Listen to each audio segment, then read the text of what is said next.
Ang ating ulam ngayon tanghalian, mga palangga.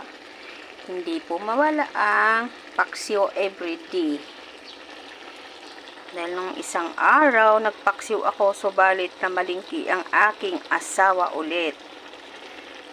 Gawa nang nagpadala ng pambiling ulam yung aking anak.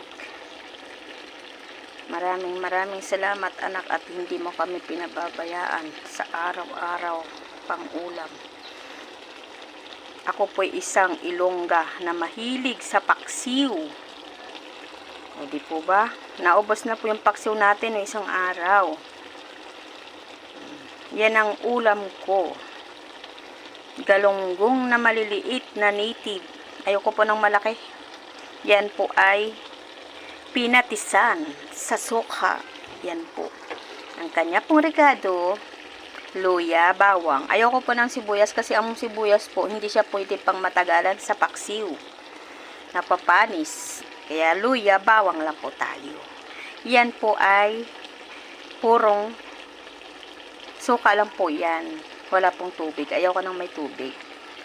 At saka, ito naman po para sa aking darling kay Papa Lolo Leandro de Guzman. Pata. Pata na may beans and pechay. Hindi ko mabigkas. Pechay lang pala. Pero inalis ko yung pechay kasi nga nalusak. Nalusak. Kaya inalis ko. Yan pong aming ulam, pata. Yan pong sa asawa ko.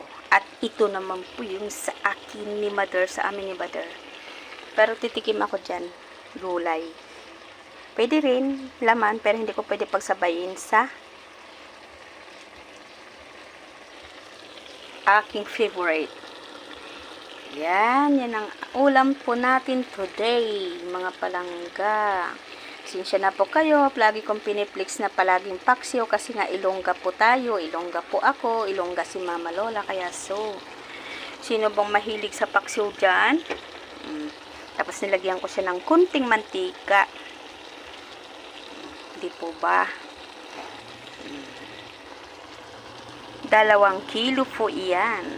Thank you for watching, mga palangga ko.